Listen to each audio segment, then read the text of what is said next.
পথের দিশারি। কেন বলেন? কোন কারণে আসলে না আপনারা সেই জায়গায় নিয়ে যেতে পারলেন না কেন? এটা তো ছাত্র দিয়ে ইউনিভার্সিটি টিচার দিয়ে হবে নাকি? ছাত্র দিয়ে আপনারা বলেন, আপনারা এখন third year, fourth year, second year করছেন, কয়টা গবেষণাপত্র বের করছেন বলেন? কয়টা এখন আপনার সাবজেক্টে নতুন কি রিসার্চ জার্নাল এসছে পৃথিবীতে, অথবা নতুন কি রিসার্চ পেপার এসছে, নতুন কি রিসার্চ থিওরি এসছে, আপনি কেন সেটা জানলেন না? না জানার কারণ কি? আপনার কি সময় নাই?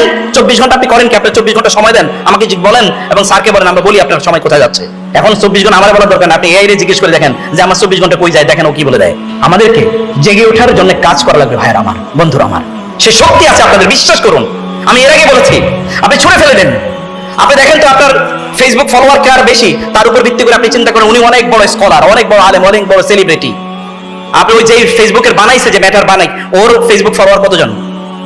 ইউটিউব যারা বানাইছে ওদের ফলোয়ার কতজন? ওখানে গিয়ে দেখেন। এই ফলোয়ারশিপ দিয়ে হবে কি আপনার?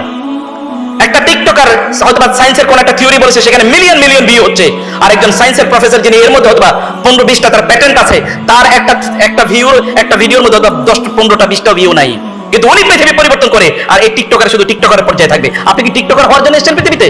আপনি কেবল ইউটিউব সাবস্ক্রাইবার, আপনি কেবল ফেসবুক ফলোয়ার, এর বাইরে আপনার কোনো আইডেন্টিটি নাই, এর বাইরে আপনার কোনো পরিচিতি নাই। আপনার ফিল্ডে কেন, আপনি এই জগতের, আপনি কেন বলতে পারলেন না পৃথিবীতে এখন যারা আমার ফিল্ডে পড়ে তাদের 100 জনের মধ্যে আমি একজন? কেন বলতে পারলেন? অভাবটা কোথায় আপনার? কোন জায়গায় অভাব বলেন, স্যারকে গিয়ে বলেন সেটা পরিবর্তন, সেটা ইয়ে করে দেওয়া হোক। কিন্তু সে অভাব নাই। আপনি তো জানেন না আপনার লাইব্রেরিতে কয়টা বই আছে, আপনি জানেন না আপনার এই সাবজেক্টে পৃথিবীর সবচেয়ে সেরা সেরা আবিষ্কারগুলো কি।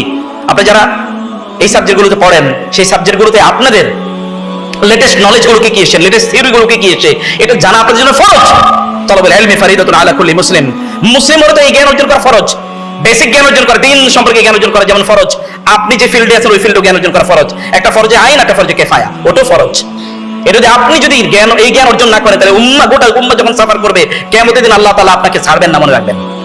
কিয়ামতের দিন ছাড়বেন না। এই চোখের ব্যাপারে জিজ্ঞেস করবে, তুমি চোখ দিয়ে কি দেখছিস? এই হাতের ব্যাপারে জিজ্ঞেস করবে, ব্রেনের ব্যাপারে জিজ্ঞেস করবে, আমি তোমাকে ব্রেন দিয়েছিলাম, এমন পাওয়ারফুল ব্রেন আমি তোমাকে দিয়েছি, সেই পাওয়ারফুল ব্রেন দিয়ে তুমি করেছো কি? তুমি আমার কাছে কোনোদিন বলেছো আল্লাহ আমি পৃথিবীর একজন সেরা সায়েন্টিস্ট হতে চাই? তুমি আমাকে সেই জ্ঞান দাও, সে প্রজ্ঞা দাও, সে সুযোগ দাও, সেই শক্তি দাও, সেই জায়গায় যাওয়ার সুযোগ আমাকে দাও। তুমি কেন আমাকে বললে না?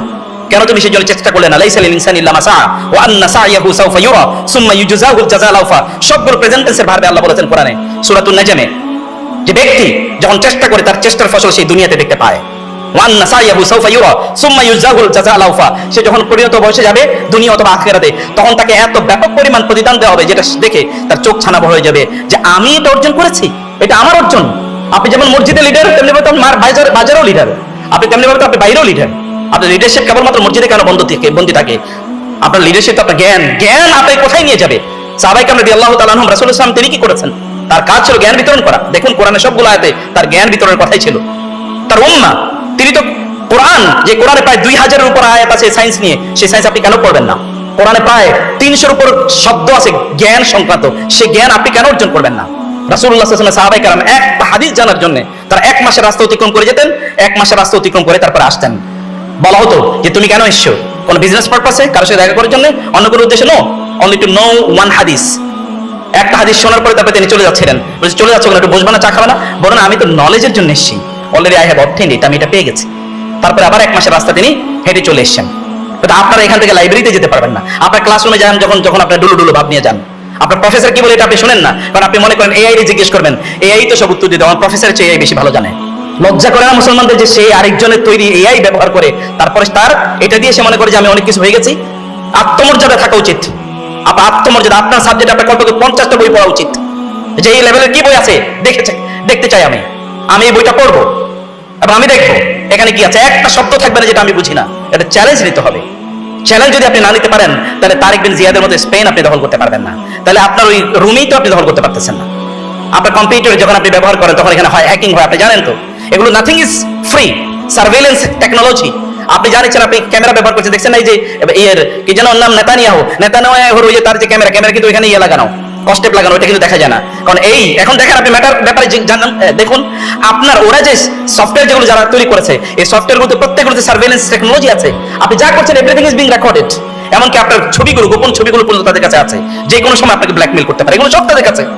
তাহলে আপনারা মানুষকে বাঁচাবেন না? আপনাদেরকে আল্লাহ সুবহানাহু ওয়া তাআলা মানুষকে বাঁচানোর জন্য পাঠিয়েছে পৃথিবীতে, খলিফা হিসেবে পাঠিয়েছে পৃথিবীতে। প্রিয় ভাইরা বোনেরা, জ্ঞান অর্জন করেই কেবল সামনে উঠা যায়, অন্য কোনো মাধ্যমে না।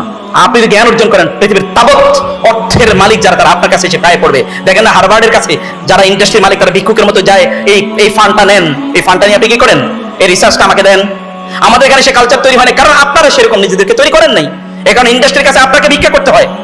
আমার লজ্জা লাগে, সেদিন আমি গেছি বাংলাদেশের সবচেয়ে দামি প্রাইভেট ইউনিভার্সিটির প্রভাইস চ্যান্সেলর বলছিল আমার এখান থেকে বিজনেস পড়ার পরে তারপরে 15,000 টাকা বেতনে চাকরি করে। এটা আমার কাছে লজ্জা লাগে, যখন ইউনিভার্সিটির কোনো ছাত্র পিওনের চাকরি করার জন্য কোথাও কোথাও ঘুরে, আপনি এখান থেকে পড়ে যাবেন, আপনি Chittagong university of engineering and technology থেকে আপনি পড়ে যাবেন, এরপরে আপনি একটা 15,000 টাকার দামে চাকরি করে, আপনার লজ্জা লাগে না? আপনার আত্মসম্মান নাই, আত্মমর্যাদা নেই? আপনি এরকম একটা ডিগ্রি নিয়েছেন, আপনার পূর্বপুরুষের কোনোদিন ভাবতে পারতো যেরকম একটা ডিগ্রি নিয়ে এরপরে আমি একটা সার্টিফিকেট আমি বিক্রি করলাম? তার মানে আপনার ওই সার্টিফিকেটের মূল্য আসলে আপনি তৈরি করতে পারেন নাই, আপনি ওটা করতেই পারেন নাই। কেবলমাত্র পয়সা ইনকাম কেবল এর মাধ্যমে আসে না, আপনাকে অবশ্যই সম্পদের মালিক হতে হবে। কিন্তু সম্পদের মালিক আত্মমর্যাদাকে বিসর্জন দিয়ে কোনোভাবে হওয়া যায় না। প্রিয় ভাইরা বোনেরা, আপনাকে এমন জায়গায় যাওয়া দরকার যেটা ঈর্ষণীয়, যেটা দিকে তাকিয়ে অন্যদের মাথা ঘুরে যাবে। মনে রাখবেন, এখন আমাদের যে ইউনিভার্সিটি যারা পড়ে, এখানে এই অডিটোরিয়ামে সবাই কেন আসলো না? তাদের প্রত্যেকের আসা দরকার ছিল। বাকিরা গিয়ে দেখেন গতকাল খেলার অবস্থা দেখেছেন? সমগ্র বাংলাদেশ যেই দেশের খেলা হয় ওই দেশের লোকেরাই তাদের পত্রিকাতে এবং টেলিভিশন চ্যানেলে তারা অবাক হয়ে বলে এইটা নাকি বাংলাদেশ। আমরা তো ভাবছি ওইটাই ওই দেশ, আমাদের দেশ। মানে ওই দেশের লোকেরা যতটা পাগল, এই দেশের লোকেরা তার চেয়ে বেশি পাগল। এবং বিশ্ববিদ্যালয়ের ছাত্ররা, সে জানেই না, he has already lost his identity, forgotten his purpose of life. তিনি কেন আছেন এটা তিনি জানেন না। গত এক মাস আপনারা, আমি আল্লাহর কসম করে বলছি, গত এক মাসে যদি আপনারা একটা সাবজেক্টে এই পরিমাণ সময় দিতেন, ওই সাবজেক্টে আপনার ইউনিভার্সিটির কোন প্রফেসরও দেখতেন আপনাকে এসে সম্মান করতো যে তুমি এত জানো। আপনার প্রফেসর এসে আপনাকে সম্মান করতো যে তুমি এত জানো, কিভাবে এত জানলা? কিন্তু আপনি সেই সময় দেওয়ার মতো মাথাই তৈরি হয়নি, কারণ আপনাকে ওরা ক্যাপিটালাইজ করছে, আপনাকে ওরা সামনে কোনোদিন এগোতে দেবে না। আপনি দেখেন না ইউরোপ আমেরিকাতে এখন আপনি দেখবেন ওইখানে যারা ওখানে নিগ্রো যারা আফ্রিকান অথবা যারা আমাদের মতো এরকম চামড়ার, ওরা দেখবেন সায়েন্স টেকনোলজি তারা কোথাও নাই। আপনি দেখেন কয়জন মুসলমান নোবেল প্রাইজ পাইছে, আপনারা থাকতে কেন নোবেল প্রাইজ মুসলমানরা পেল না বলেন? আপনি কি সায়েন্স পড়েন নাই? আপনি কি স্ট্যাম্প পড়েন নাই? তাহলে আপনার কেন নোবেল প্রাইজ পেলেন না? অথবা নোবেল প্রাইজ পাওয়ার জন্য আপনার নিজকে কেন তৈরি করছেন আপনি? অথবা ওরা কেন সব পায়? ওরা সব কেন পাচ্ছে? আপনার ওই ড্রিম কোনোদিন তৈরি হয়েছে কিনা, কোনোদিন স্বপ্ন তৈরি হয়েছে কিনা? স্বপ্নই তো নাই। লিখেছেন কোনোদিন আপনার টেবিলে, আপনার লেখা মানে পড়াশোনার টেবিলে যে আমি এরকম একজন ব্যক্তি হতে চাই? কোনোদিন এই স্বপ্ন দেখেছেন? কাউকে কোনোদিন এর বলেছেন? স্বপ্নই দেখতে পাচ্ছি না। স্বপ্ন দেখা আপনি আপনার স্বপ্নের মতো বড়, স্বপ্নের সমান বড়। তুমি ঈগল পাখি হও। আমাদের সালাফরা বলতেন ঈগল পাখি হও। ঈগল অনেক উপর থেকে সবকিছু দেখতে পাবে। আপনি যত উপরে উঠবেন তত আপনার নলেজের বাড়বে। আবার যেটা বলছি, আপনি বুদবুদের মতো জ্ঞান অর্জন করে লাভ নাই। বুদবুদ সমুদ্রের উপরে থাকে, কিছুক্ষণ পরে চলে যাবে, কিন্তু মণিমুক্তা থাকে হচ্ছে নিচে। সমুদ্রের মণিমুক্তা থাকে। আপনাকে গভীর জ্ঞান অর্জন করলে আপনাকে ডুবে যেতে হবে, ভেতরে সাবজেক্টের ভেতরে ডুবে যেতে হবে। আপনাকে বলতে হবে সাবজেক্টে কি আছে, আমি তার নারী নক্ষত্র বের করতে চাই, আমি তার নারী নক্ষত্র খুঁজে নিতে চাই। কারণ আপনি আল্লাহর প্রতিনিধি, আপনি দুনিয়া খলিফা। আপনার মর্যাদার লেভেল থেকে আপনাকে ফেরেশতারা দিয়েছে। ফেরেশতারা আপনাদের পিতাকে, অর্থাৎ আপনাদেরকে, কারণ তখন তো আপনারা আপনাদের পিতার ঔরসে আছেন, তখনও আপনাদেরকে সেজদা দিয়েছে সেই ফেরেশতারা। আপনারা বুঝেন না যে আপনাদের সম্মানটা কোথায়, মর্যাদাটা কোথায়? আল্লাহ সুবহানাহু ওয়া তাআলা বলেছেন ইয়ারফাইল্লাহু আল্লাযীনা আমানু মিনকুম ওয়াল্লাযীনা উতুল ইলমা দারাজাত। যারা জ্ঞানী হয়েছে আমি তাদের মর্যাদা বাড়িয়ে দেবই। ওদের মর্যাদা তো বেশি কেন? আপনার অর্থ কোথায় খরচ হয়? এখন এখানে আমি তো এরকম অবাক হই মাঝে মাঝে যখন শুনি বিশ্ববিদ্যালয়ের ছাত্র তারা মানে ড্রাগ অ্যাডিক্টেড। আমার কাছে অবাক লাগে। ড্রাগ অ্যাডিকশন দিয়ে আপনি যেই টাকা দিয়ে সিগারেট কিনছেন, ওই টাকা দিয়ে আপনি কেন একটা বই কিনতে পারলেন না? আপনি কেন একটা জার্নাল সাবস্ক্রাইব করতে পারলেন না? আপনি সেখানে আপনি যখন মোবাইলের ডাটা কিনেন কি দেখার জন্য? টিকটক দেখার জন্য, শর্টস দেখার জন্য? আপনার আত্মমর্যাদা লাগে না? ইউনিভার্সিটির ছাত্র এরকম একটা টিকটকারের টিকটক দেখতেছেন, এটা তো আপনার আত্মমর্যাদা, আপনার আত্মসম্মানে লাগা দরকার, আপনার রুচিতে লাগা দরকার। আপনার বই ইউ শুড ফিল ভমিটিং, ওর বমি লাগা উচিত যে আমার বমি লাগতেছে, এগুলো দেখে বমি ফিল করছি আমি। কারণ এটা আপনার কারণ আপনি আত্মমর্যাদা ভুলে গেছেন। আত্মমর্যাদা কেবলমাত্র আপনাকে প্রতিষ্ঠা করতে পারে, আত্মসম্মান প্রতিষ্ঠা করতে পারে।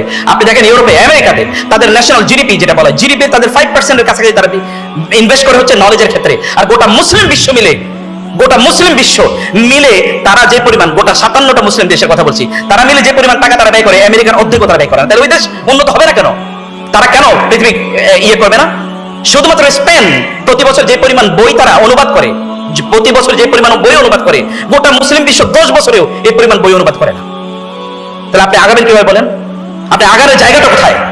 অথচ আপনাকে বলা হয়েছে রিট খেলাফতের দায়িত্ব আপনি কিভাবে পালন করবেন? খেলাফতের দায়িত্ব পালন করার জন্য আল্লাহ তাআলা যখন খলিফা হিসেবে পাঠিয়েছেন আদমকে, তাকে নলেজ দিয়ে পাঠিয়েছেন, দেখেন না? আপনাকে সেটা অর্জন করা লাগবে, সেই জায়গাটা আপনাকে অবশ্যই অর্জন করা লাগবে। প্রিয় ভাইরা বোনেরা, আল্লাহ সুবহানাহু ওয়া তাআলা আপনাকে বলেছেন ভাবুন, চিন্তা করুন। আপনাদের ভাবনার জায়গা কই? আপনি যখন রিলস দেখেন, আপনি যখন সিনেমা দেখেন, তার প্রত্যেকটা ফ্রেম, প্রত্যেকটা সেকেন্ডে সেকেন্ডে যখন ফ্রেম চেঞ্জ হয়, তখন আপনার মনটা এরকম হয়ে গেছে। এখন দেখেন না, আমাদের মনগুলো এখন বিশাল বড় স্টেডিয়াম, এখানে বহুত লোক খেলা করে, বুঝেন তো নাকি? একজনের সাথে আমাদের এখন এখন অ্যাফেয়ার তো এমনি হারাম, এরপরে একজনের সাথে অ্যাফেয়ার আমাদের মজা লাগে না, 10 জন 20 জন 30 জন, কারণ ফুটবল মাঠ তো যত জনের ইনক্লুড করা যায়। কোনো স্থিতি নাই, কোনো স্টেবিলিটি নাই, কোনো কিছু নাই। ফেসবুকের পোস্ট বড় হইলে তো এখন আর কেউ পড়ে না, ফেসবুকের পোস্টটা পড়েছে এখন আর কেউ পড়ে না, যে এটা পড়া যাবে না। আর বইয়ের পাতা তো পড়া বাদ দিচ্ছে এখনই। এখন সব হচ্ছে, আমি জানি না, ইউনিভার্সিটিতে অবস্থা তো এখন দাঁড়ায় সব এআই কে বলে যে তুমি এটা উত্তর দাও। এমনকি লোকেরা ফতোয়া জানতে চাচ্ছে এআই এর কাছে, যে ঠিক আছে তুমি আমার ফতোয়া বলে দাও, এআই আপনাকে ফতোয়া দিচ্ছে। কি অদ্ভুত, কি অদ্ভুত রুচি! ও আপনাকে ফতোয়া দিচ্ছে, অথচ সে কি বড় কোন এক্সপার্ট? আবার চিন্তা করে দেখুন, ও আপনাকে ফতোয়া দিচ্ছে কারণ ওর কাছে কেবল তথ্য আছে, এর বাইরে কিছু নেই। আপনি কেবল তথ্যওয়ালা মানুষ হইয়েন না প্লিজ, আপনার তথ্যটাকে প্রসেস করেন। ডেটা কোনোদিন কাজে লাগবে না যদি এটা প্রসেসের বিষয় না থাকে। অতএব এখানে প্রথম কথা হচ্ছে যে আপনাকে তাওহীদ বুঝতে হবে, আপনাকে কে বানিয়েছেন। যদি তার সাথে আপনার কানেক্টেড থাকে, আপনি জানেন যদি পাওয়ার হাউসের সাথে কারো কানেকশন থাকে, তাহলে তার ব্যাটারি কোনোদিন কি হয় না, ব্যাটারি কোনোদিন আউট অফ চার্জ হয় না, কারণ পাওয়ার হাউসের সাথে সবসময় কানেক্টেড তো। আর সবচেয়ে বড় পাওয়ার হাউস কে? মূলত পাওয়ার হাউস কে বলেন তো? আল্লাহ। মূলত পাওয়ার হাউস কে? লা হাওলা ওয়ালা কুওয়াতা ইল্লা বিল্লাহ, ইন্নাহু ওয়াল আজিজুল হাকিম, ইন্নাহু ওয়াল কাওয়িয়ুল আজিজ। আল্লাহ সুবহানাহু ওয়া তাআলা শক্তিধর, শক্তির মালিক তো তিনি, শক্তি তো আসে তার পক্ষ থেকে। সেই শক্তিধরের সাথে যদি আপনার সম্পর্ক থাকে, তাইলে আপনার ব্যাটারি লো চার্জার কিভাবে হবে? হওয়ার তো কোনো সুযোগই নেই। আর তাকে পাওয়ার জন্য আপনাকে তাকে পাওয়ার জন্য, তাকে বোঝার জন্য আপনাকে চিন্তা করতে হবে। চিন্তা করার জন্য আপনাকে এগুলো থেকে বের হয়ে আসতে হবে ভাইরা। বিলিভ মি প্লিজ, এটা আমার কষ্টের কথা, এটা আমার কষ্টের কথা। কষ্টের কথা কারণ কি?